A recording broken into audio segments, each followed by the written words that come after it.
afternoon, good evening, good metal. My name's Coop and welcome to the Spoken Metal Show. Finally, I have a website.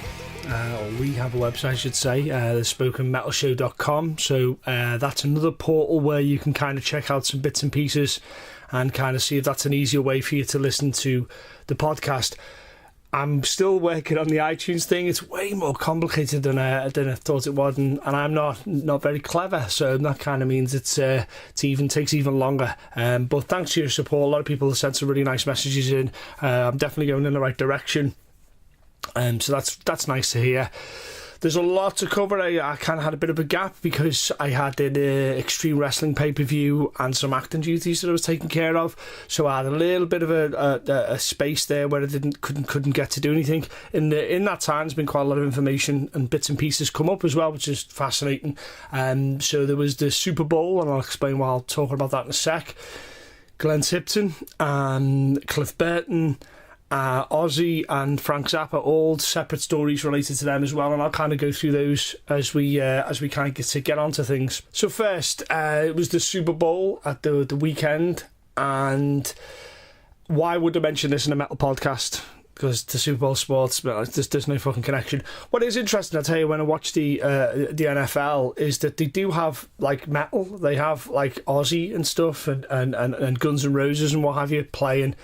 In between sort of plays and stuff, and sometimes as thingies come out and stuff, which I think is pretty cool. We should definitely do that in the UK. What UK bands will we have on to kind of play metal sort of songs before they come on? Imagine someone going out to Sabbath or something. That'd be fantastic. That should be fantastic.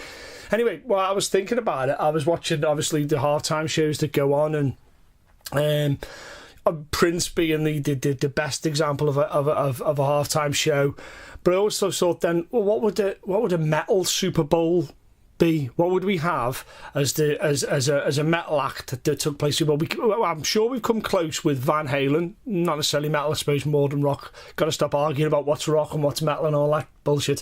Van Halen, I think, came close. I think they probably came very, very close and never did it. That would have been fantastic, really, wouldn't it? Would have been exceptional. Why should a metal band play the metal Super Bowl? Because it's watched by a lot of people, and it should show that metal is as big as it is. You know, it shouldn't be just pop acts, any act, but metal surely lends itself to that sport and that sort of massive arena thing more than anything else. I thought about maybe three that I would suggest. One fairly predictable, one slightly unpredictable, and then one where I'm just going to throw everything in the mix there. I've just thought, after all that time of thinking about the three that I would choose, I've just thought about Rammstein would have been absolutely amazing to do. That would have been amazing. I've just any thoughts about that. That's never going to happen, but wouldn't that be fantastic? Think about that. So before I go into my three, the basic rules are it's going to be a metal band. They're going to play three songs. Pardon me. It's going to be three songs that essentially sum up most of their career-ish in a little bit, because we've only got a small amount of time to do that there. If you want to play along, if you will, on Twitter, we're on there at the Spoken Metal Show. Let's use the hashtag Metal Super Bowl, hashtag Metal Super Bowl, and see if you think of anybody that metal-wise that should have played the Super Bowl, and what would they play. You can also find us on Facebook as well, The Spoken Metal Show. Getting a lot of really nice messages, a lot of interesting questions and things I should cover as well. Keep them coming all the time. That's what fuels this whole sort of podcast for everybody. So, first off the bat is Metallica. Obviously, I'm a huge Metallica fan, so it makes sense for them, and they've come very close. They're big fans. Oakland, that type of thing. So they either will do it very soon, or they've served dangerously close a few times, and that just makes a whole lot of sense. They played it around and stuff as well. It's very easy to transition that over. You've got to open with Sandman because you've got to open with your biggest hits, but that makes sense. All the house lights go down, all the realise, and then they go into that's cool. And then I would definitely do Bells for Whom the Bell Tolls. Definitely do that and get the whole sort of crowd clapping. And I would probably play Seek and Destroy as that third song, and do that. Maybe bring Mustaine out. They always have that kind of like a little sort of cameo by someone. It would have been nicer if it had been Lemmy, but obviously that can't happen. That's a fairly obvious choice. The second one's a little less obvious. Why not Iron Maiden? Why not Maiden? Why don't they come out?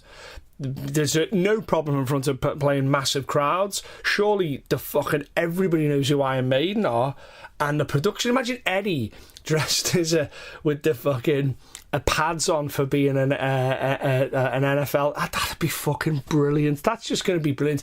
I think they should open with the Trooper, which is probably not quite there, but I think it's pretty cool. I think to do. Or Aces High. Let's say the Trooper, okay, and then you can imagine them going into Fear of the Dark with all the crowd lighting it all up. That's just fucking money. That's amazing. That's just good. That would look incredible. And then to end would Run to the Hills. So I think that's a fairly and a less obvious choice, but I definitely think Maiden 100% Maiden should have done it or should do it, and they still can. For me though, let's just fucking push all the chips into the middle. Let's just go with this. Let's say, we have Ozzy. Ozzy starts the proceedings, and Ozzy starts it. You hear the train, and it's all aboard, and it's like you can do the whole fucking Crazy Train thing.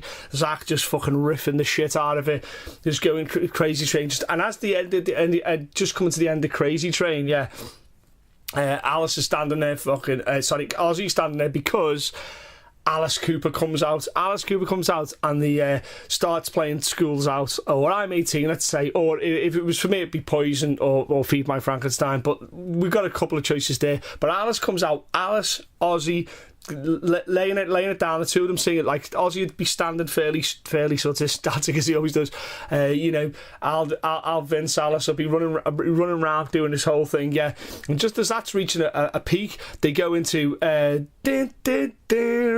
so it's like No More Mr. Nice Guy, and then Marilyn Manson comes out. You got Ozzy, you got Alice, and you got Marilyn Manson, and they're all doing No More Mr. Nice Guy, and Manson's just totally playing the whole thing up, and at the near the end, he goes down, they start launching into the Hate song, as fucking Ozzy bites off the fucking bat, Alice fucking destroys his chicken, and Manson sets fire to the fucking goalposts, and it all goes up in fucking flames. I kind of took that maybe a bit too far. How good would that be? Ozzy, Allison and Manson comes on. Fucking hell, that'd be amazing. Maybe that won't happen. But what would you like to see? Facebook, The Spoken Metal Show. Send some messages, post some things up, see what you want to say. On Twitter, use the hashtag Metal Superbowl. Let's see what we could sort out for next year's Metal Super Bowl. I'll book it. I'll direct it. Not a problem at all. Easy done. Okay, a little bit of sad news recently in news was about Glen Tipton. Glen Tipton, a Judas Priest, diagnosed almost a decade ago with Parkinson's disease, and now it's took so much of a toll on him that he's no longer able to tour. Extremely sad news. Glen Tipton, for me, with KK Downing, is the epitome of a metal guitar player, the epitome of a tasteful guitar player as well, going all the way back to the Flying Hat Band before he joined Judas Priest. His quality of playing would mix that blues and bring the metal up into faster tempos. Then his twin guitar work, carrying on from like Wishbone Ash and stuff that he did with KK, is just phenomenal. Listen to Defenders of the Faith, the whole album. Anything from that sort of period is just even his playing. It's just classless, beyond classless. No, beyond any kind of like, it's his own thing. It's absolutely incredible playing. It's in a class of his own. There you go, not classless. He's in a class of his own. Just from a quality point of view. And sadly, he's unable to tour anymore because touring is extremely tough, and to play these songs day in and day out, and it's hugely challenging, essentially thrash metal, is and being diagnosed with Parkinson's has meant that's very difficult. So he's no longer touring, and Andy Sneap is going to replace. Who's Andy Sneap? If you don't know who Andy Sneap is the sound behind most of your favourite metal records that you've ever heard. A consummately amazing producer, but also a great guitar player, replacement player for Opeth and Megadeth. Just an incredible player. And if you ever want to label someone a defender of the faith, he is a defender of the faith, a perfect person to continue and do the tour with to replace Glenn. Obviously, you're going to get into that whole fucking debate that we go round and round and round and round and round about that. Is it really Judas Priest now because Glenn and KK aren't there anymore?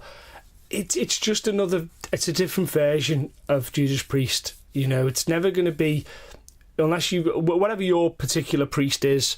You know, it's never going to be that now. So go listen to the music; it will be fantastic.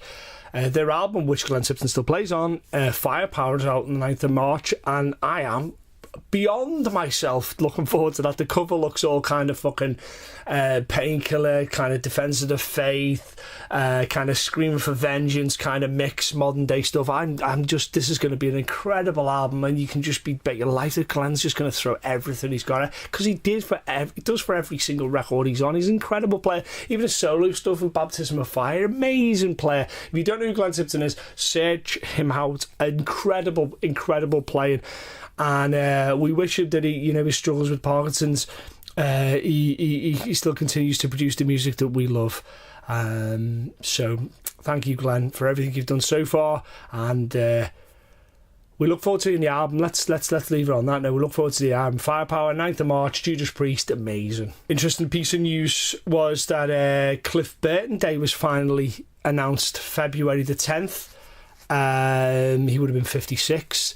In his hometown of Castro Valley. They have announced his National Cliff Burton Day. What a beautiful thing. Alameda County voted that day, February the 10th, Cliff Burton Day in his hometown. Beautiful. What a beautiful sentiment for a fantastic player, an amazing musician, what a defender of music and defender of metal. Unbelievable. He died at 24 in Sweden in that terrible bus crash. And Cliff is one of those people. He's just one of those people that was just recognised to be the benchmark, about like Daryl, Dimebag.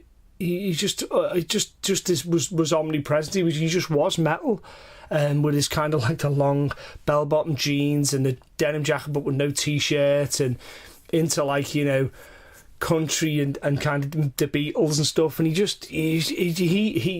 Metallica admit this, he propelled Metallica forward. He give them that like sort of melodicness and melody and stuff. And he was on Puppets and on Kill 'Em All and Ride the Lightning. These are three of metal's greatest albums, and his big hands. He had these huge fucking hands that he would absolutely beat the bass. It's just a great player.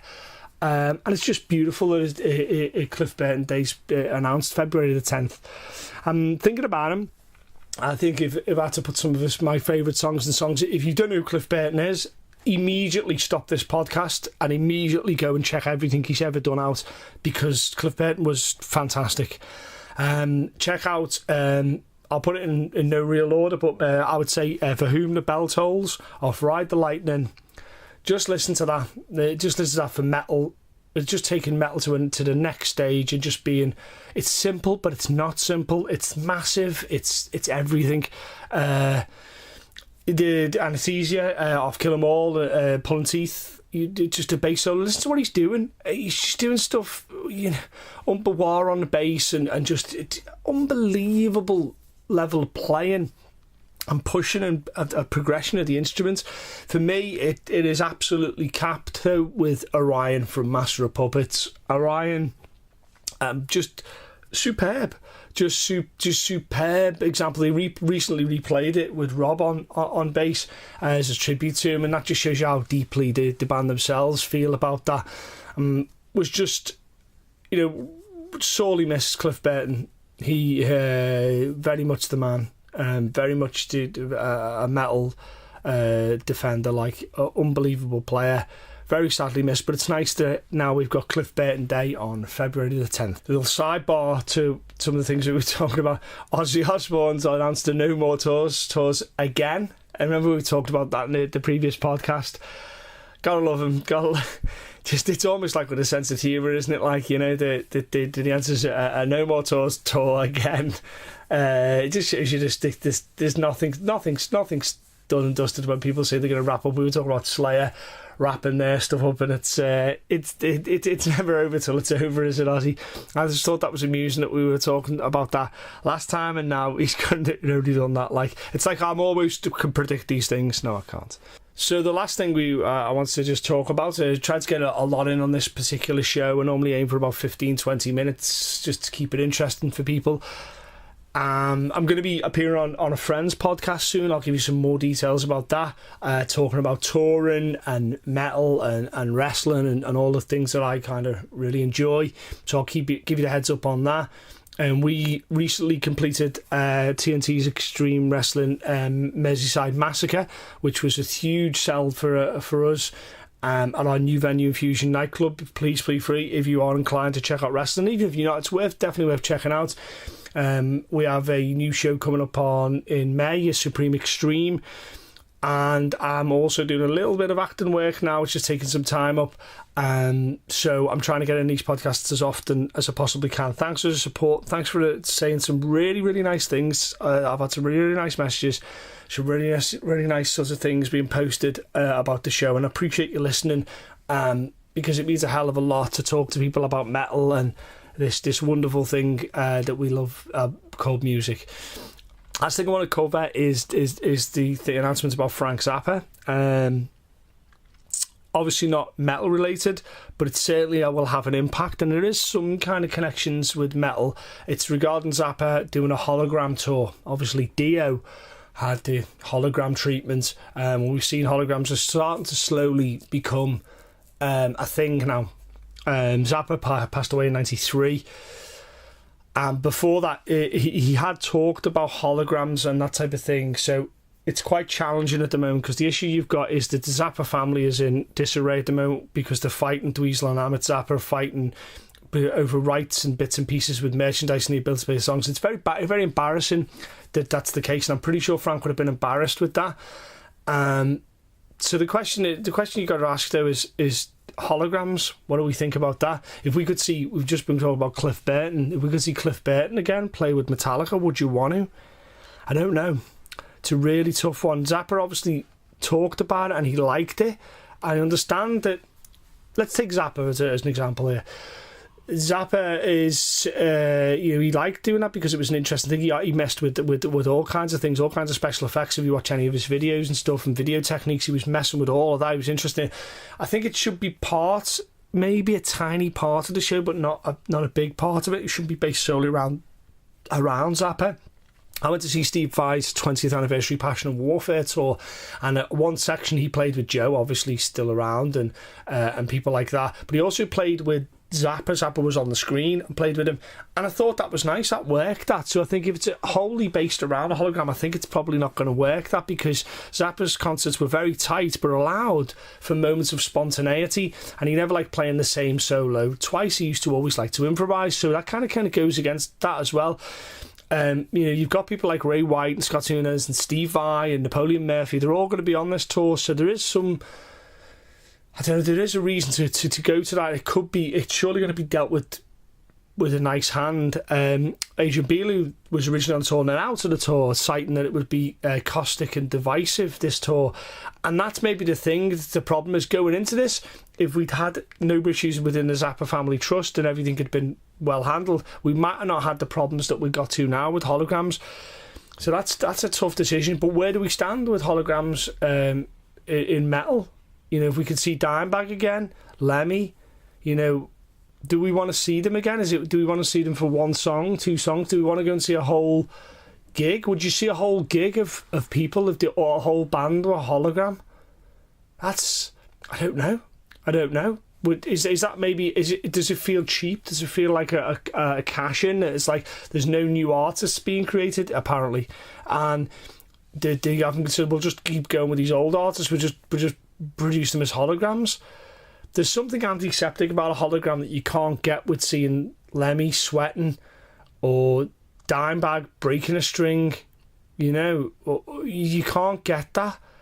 I think for one, maybe two songs, and I don't think you can base a show around it. I think it's wrong to do that, because what are you saying? We're not getting any more musicians out there worth seeing, so now we're going to have electronic musicians. I disagree with that fundamentally. So it's interesting. It's a very tightrope walk. I get the feeling it's probably going to happen whether I like it or not. No one's going to give a fuck. Interested to see what you guys think. As always, check us out on Facebook and Twitter at The Spoken Metal Show, even on our new website at thespokenmetalshow.com, where you can also listen and watch the videos of the podcast as well. Very close to iTunes, I promise I'm very close to the iTunes, very close to that, and I've lined up some really nice guests soon as well, to try and kind of deviate from it's just Coop talking all the time. That's everything for today, guys. I've tried to make it a little bit longer, a little bit more in that as well. As always, please keep in contact, message me questions or anything you think I should cover, and I'll see you again, guys. See you now.